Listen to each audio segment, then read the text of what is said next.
Good evening. Welcome to Expression in Painting. I'm going to dedicate this show to my friend Josie, who passed away last night. May she be in peace. Great person. We loved her. Look at, we're going to do something different tonight. I'm going to bring 10 paintings to your awareness, one at a time. We're going to talk about each one. This is the painting we worked on last show. It was a vase of flowers I put on the table and we painted it. I want to show you that the canvas is not a locked-in space. I don't believe a canvas should hold you to a size. So you can see that I've gone completely off the canvas all the way around. It's the painting itself that matters. I want that person to feel like they're standing right in front of this vase. I can't stand it when you have this tiny little vase in the middle of a canvas and it's lost. I want it to be in your face. I want you to appreciate it. Like this huge flower in this corner, it was hanging over the side of the vase, and I wanted to make sure that it was a focal point so everything else balances. The whole entire vase had these purple and yellow flowers, and it has nice texture, and it's really, to me, it feels like a Van Gogh. It doesn't look like a Van Gogh, but it feels like it. Van Gogh had that unique quality of making you feel like you were actually present in the painting, and that kind of a feeling is very difficult to pick up. You know, you paint your whole life and not pick up on making you feel present in the painting. So when we do paintings like this, when I'm standing here painting, most of the time I've had my back to you and you don't get to see what I look like and what I'm saying, and I'm talking to the canvas. So tonight I figured I'd bring in 10 paintings and talk for 10 minutes and explain. This painting has tremendous balance. It has all this activity, all this build-up up the top, and it's very quiet in the bottom. It has a very quiet color blue, and the vase is blue, and the table has got this kind of like an orange yellow, and it balances everything that balances the flower here. So when you subconsciously, the artist, he thinks about all of this stuff as he's painting. But the audience is trying to figure out what he's doing and how he's doing it. So I tell people it isn't about me teaching you how to paint, it's me teaching you how to see. So I decided to do this show to try to explain how I see, but when you paint, you should paint the way you see. And teaching yourself to see is teaching yourself to paint your own identity. Though a lot of people get lost in the world with trying to copy somebody else. I mentioned Van Gogh, but I don't copy Van Gogh. I just like the way that he brings you in the presence of the painting. You feel like you're right there. And so that kind of a feeling, I've worked my whole life trying to bring it to people and to let people see the quality of the paint, the strokes, the feeling, the activity, all of these things that make a difference in a painting. They're just not done in a way that's like everybody's doing it. It's personality, it's feeling, it's making a statement. It's trying to bring you to a place that nobody wants to go to. Everybody wants to stay in the middle of the canvas. Why? It doesn't have to. This just proves it. The canvas is endless. It goes forever. So doesn't the painting. A painting like this, to me, speaks a lot. I'll put up the next painting now. I'm running a little slow or a little fast, I don't know. We haven't done this, so each painting is different. This particular painting I've been working on for about 3 weeks, and I keep adding and adding and taking away and adding and taking away. This is called Summer Flowers 2. A couple of years ago I did one like this, and I put it in the gallery in Provincetown. And the gallery in Provincetown is the Tomasi Gallery, and they're right in the center of Provincetown. And I brought it down on a Wednesday, and on a Thursday they sold it. It has a really beautiful feeling. It feels like summer. I like the activity in it. I like the way it moves, and I like the feeling of each and every flower. It has this quality that brings you around the canvas, up the hill, down the hill, over to the side. It's very, very peaceful, very, very serene. I call it Summer Flowers too because the names are not as important as the work. The work itself is such a joyful feeling, and that's what I'm trying to get when I'm painting something like this. I started out and the flowers were a lot bigger and there was less of the green in it. And I said, you know something? It got mixed up, shot, and I said, I just went and redid the whole entire surface. This painting is really built up. It's got a really energy all of its own. Very pleasing to look at. And it's kind of a painting that you wouldn't mind having in your living room or sunroom. Beautiful, quiet summer afternoon with a field of flowers. All right. The next painting is from my Birch Tree painting series. I have painted 112 Birch Tree paintings in the last 2 years. This one here is the latest. And I've been painting a lot of these tall, thin canvases. I love the feeling of it. First I paint the trees and then I put the leaves in. But I love the depth of this particular painting. It has a nice, bright, happy quality. It feels like it's the beginning or the middle of fall. Some of the leaves are on the ground. It has nice depth. You feel like you can enter in. I like clusters of birch trees. They remind me of groups of people. And I've done tons and tons of these paintings.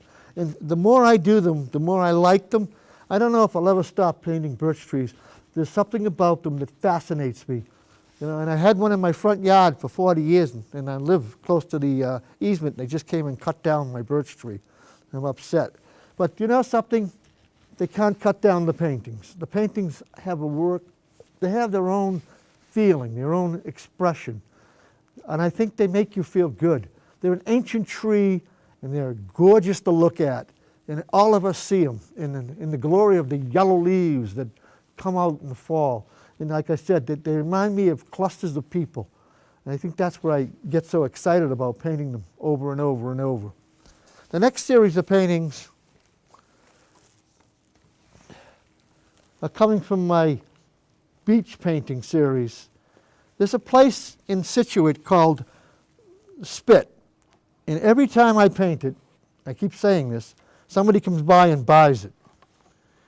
This happens to be a little section of the beach, the Spit, and it's got a really soft, quiet. I painted one a couple of months ago on the TV, and the next day somebody came into the studio and bought it, husband and wife and little girl.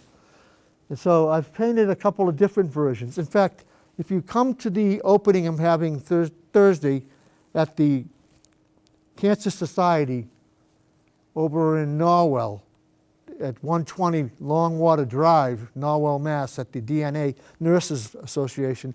We're having a show.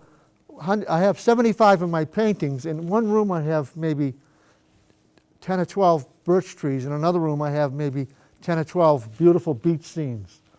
And so we were doing it February 10th, but the blizzard killed it. It wiped it out. So they're going to have it from the 13th from 2 to 6 at the Cancer Society in Norwell, Mass, on 120 Longwater Drive. So this little painting here is, like I said, the Spit. It's a small section of the Spit, and it's got this really quiet sky, and they got the beautiful little sand around the bottom of the top of the hill here, and little grass. And the grass and the blue sky and the seagulls and the sand and the water. Very relaxing, very peaceful, very serene, and it's that kind of a place. People have been going out there forever, and they have a party, and it's a really nice. I was out there a couple of times. I'm not much for boats, but I love photographing, and I went out there and photographed the Spit, and I've been painting it for a few years now. So this is, like I say, one of the Spits. The next painting I did from my imagination, but I went down and I stood at the beach and looked at it for a long time. This is Black Rock Beach in Cohasset.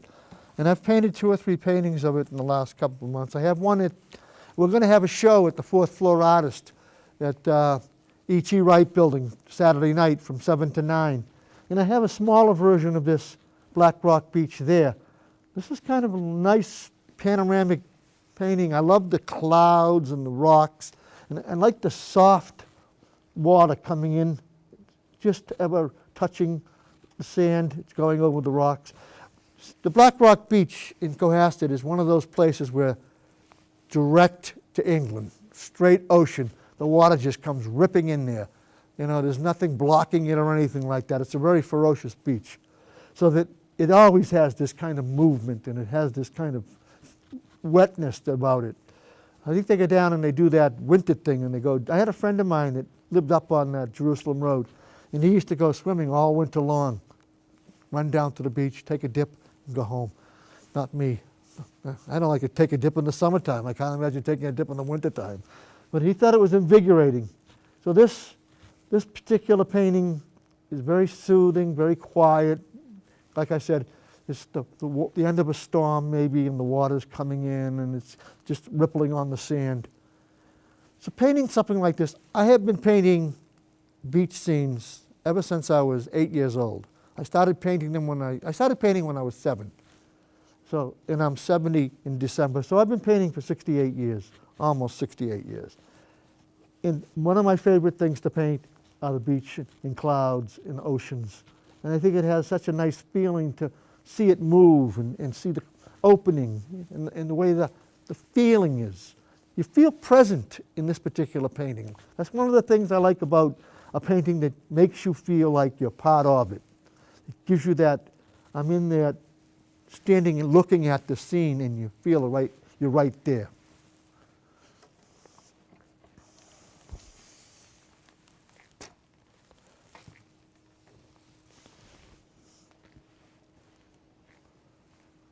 And when I paint these kind of different paintings, I usually paint them in series.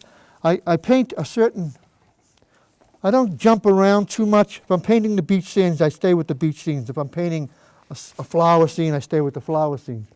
This particular painting, I've painted this particular subject about 6 or 7 times. And it's from Psalm 23, besides restful waters, you give me repose. And I particularly like to call this one mainstream, because it feels like a stream in Maine. And I've been around little tiny streams where there's all these flowers and the rocks. But particularly, the title of the 23rd Psalm, besides restful waters, suits it. I think it has that really quietness with the dripping water and the quiet water moving down through it and all of the flowers. My wife thought the flowers were too equal, but you know, that's left brain thinking. I don't think like that. I just paint. I mean, people say, oh my God, this is gorgeous, this is good. I just say, listen, I'm just a painter. I just paint. I go up to my studio every single day. I set up the easel, I put a canvas on, and I start to paint. If I have a photograph, or if I paint from my imagination, I'm off and running. I've been doing that since I was a kid. I'd go up to my room, my mother would get me these supplies, and I'd paint. So I want people to feel very, very relaxed when they're looking at these kind of a painting. I want them to feel the peace, the serenity, this really soft flowing stream. And that's what God says in Psalm 23. Besides restful waters, I'll give you repose. You know, that's the kind of thing that we all should do. We need peace in our lives. We need to be able to relax. So I went to the museum school. I started in museum school when I was a youngster. And I'd go on Saturdays. And I graduated. I went to there as a full-time student. After I got out of the Marine Corps and had a wife, 3 kids, I got a letter from the VA saying I had time left on my GI Bill. I went back to the VA again, the museum school again. I'd go back tomorrow. I love going to school at the museum. It was a fabulous place, energized. But when I was there, I'd go to the museum and look at the haystacks, and I'd say to myself, why would anybody paint all of these crazy paintings of haystacks? And then all of these crazy paintings of water lilies. But the older I get, the longer I paint, the more I understand. And this is what I'm trying to teach you tonight, is how I see and how I focus on what I'm doing. It's all of the knowledge that you acquire throughout your life, studying the masters and looking at different things. So this particular painting is a water lilies, and it's so nice. I think that the focus starts here and moves up. almost like a camera, almost like you've taken a picture of it, and they're larger in the bottom, and they get smaller as they go back to give it more distance. I thought, this was painted out of my imagination. I didn't see anything. I didn't copy anything. I just painted it. And when I was painting it, I kept getting this feeling of this beautiful, moving, quiet summer day. And it really gave me a lot of peace. I sat back in my rocking chair, which is about, I don't know, 10 or 12 feet away from the canvas. And I found this to be very, very peaceful and serene and relaxing. All of the different colors, although there's a lot of green in this particular painting. So I wound up putting a few flowers along the edge up here that weren't in probably some of the scenes. But in this particular painting, I felt like if I put a little color at the top, it would make a difference. So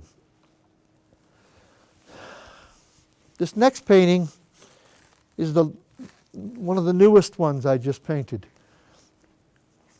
Moving right along here. I don't know how much time we got, but I'm going to slow down and talk a little longer about these particular paintings. This is about the third or fourth time I've painted this particular photograph. I had this photograph for about 35 years, and it was a wall somewhere in either Norwell or down the Cape. I can't remember exactly where I took the photograph, but it was just like this. It was spring, the tulips were out, these flowers were hanging over the wall.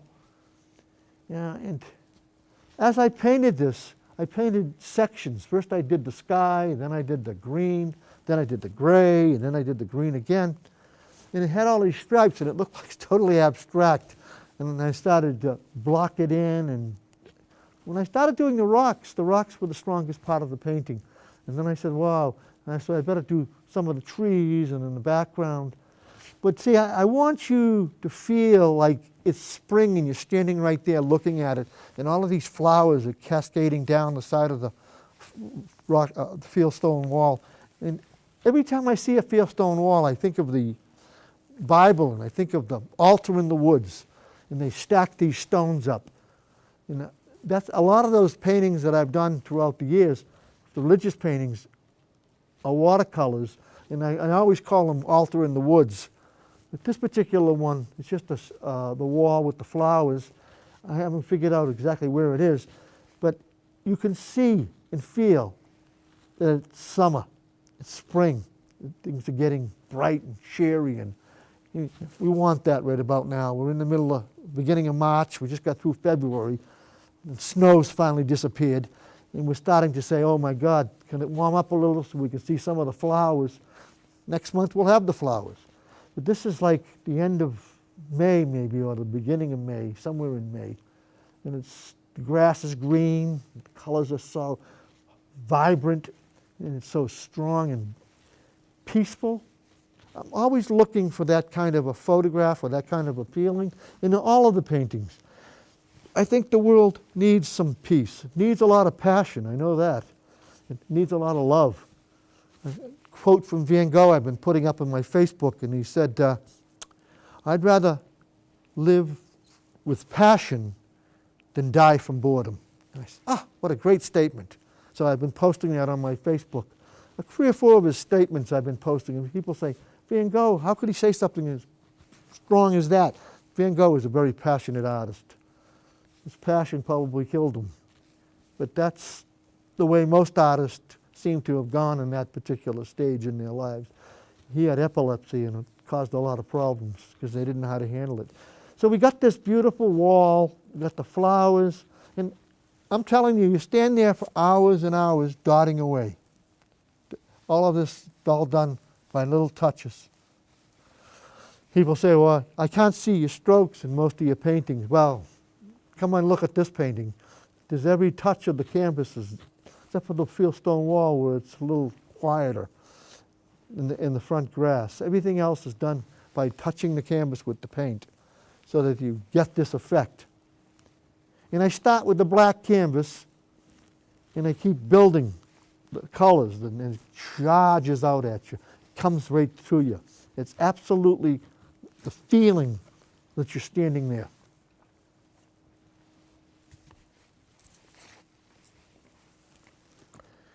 Oh, we're running out of canvases here. We got to slow down a little. All right, these two paintings. This particular painting here, I had a photograph a friend of mine given me of this scene, and it literally took me a month and maybe 5-6 weeks to paint this painting because I had terrible time with the stream. It kept disappearing on me. It started looking like a road. And in the photograph, it was muddy and there was no water. So I had to improvise and put the water in. And all of this fog and the trees going up and then the reflection of the trees on the bottom. And then to add all of these rocks, when I stopped in this area and it didn't have any effect on it. You couldn't feel like there were rocks and you couldn't feel the reflections. So I carried the rocks down further and I added the reflection and I got this little water line. And I added these little yellow flowers with the reflection in the water. So this painting is very, very peaceful and serene and quiet. And you feel like you're walking along the side of the woods and you see this stream and you stop, you see this little tiny pond. And you say to yourself, this is what it's all about. This is a moment in peace, a moment of rest. You sit down and you take a deep breath and you say, there's something about the fog. The fog is like you're in the clouds, you're walking with God. And I have one painting and I call it Walking in the Morning Fog. And this particular painting, I haven't titled it, but it has such a peacefulness and quietness that it really, I have it hanging right in front of where I sit in my computer every morning and I look at it. And I had this other painting that I'm going to put up next in the same area. And so that when I'm working on something and I'm looking at it, and I haven't signed this particular painting or the next one, I don't know if it's finished. I keep on saying, one of these days I'm going to sit down and stare at it. And I stare at it for 10, 12 hours, and then I'll know if it's finished. I don't know if it needs something more, but it surely does have that kind of, I'm standing there on the side of the pond looking, and I'm saying to myself, this is what nature is all about. Very peaceful, very serene. All right, this last painting,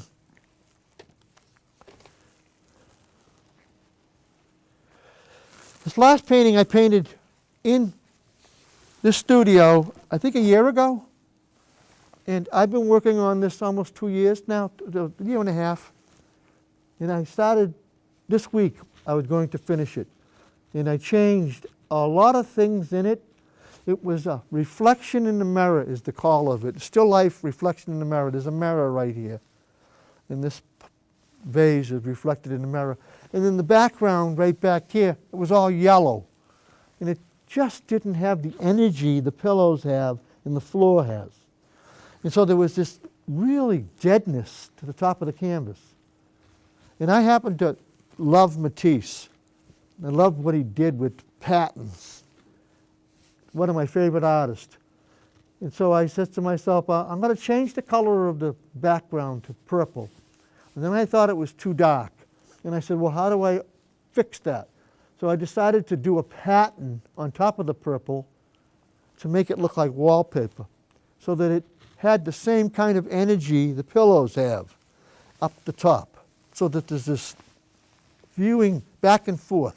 And of course, the different flowers and the different quality of the light. It doesn't have a lot of shadows. It's kind of flat like Matisse. And I love, in the 80s and the 90s, I did a whole series of paintings like this. And I sold them all. They all just went right out the door. And I haven't painted them for this particular thing for a long time. I got out a photograph from that time period. And I looked at it, and I brought it to the station a year and a half ago. And I said, we're going to do this tonight. And we did it. But I never finished it, and I never signed it. I still haven't signed it, because I wasn't quite happy. In fact, if you went to my Facebook, and you went to my website, Paul Crimi, at, www.paulcrimifinearts.com, you'd see this in the still life section.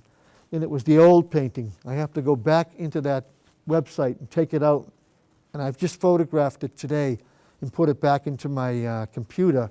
I have to bounce one out and put one in because it's no longer the same painting. You'll see, if you look at this particular show and then you go look at the painting, you'll see what a difference the painting is. I sat in front of this painting for at least 10 hours today because I finished it yesterday, and I haven't signed it because I'm not sure if it's completely done. There might be a little area here I want to work on, and there's a little spot in here, but I'm not too sure that if I want to change it. So rather than wreck the painting, you're better off to stay away from it. Just put it up where you can see it. I told people that if the painting stays in the studio, it's open game for as long as it's there. For this particular painting, I think it's very close to being finished. It has that quality that you feel like you're in the room. And that, to me, is a really strong, powerful idea. So we come to a certain spot in the show where which painting makes the difference, or which is the strongest of the group. I like this one.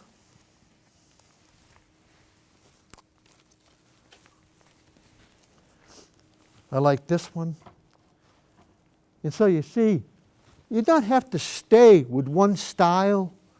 The idea of painting is to paint what you feel inside of you. And if you paint what you feel inside of you, then those emotions and those feelings will come out into the canvas, and you'll wind up with this gorgeous painting. And to me, art is expressing your passion. And that when you express your passion, then you start to have paintings that make people come and say, wow, I like that, I like the way that looks. And they get to the point where they say, oh my goodness, that's a really strong painting. Going back again.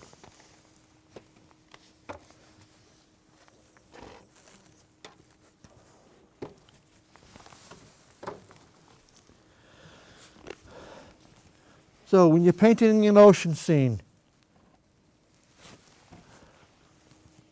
think of what you're going to say in the painting, because painting is all about expressing your passion. Thank you. Good night. God bless.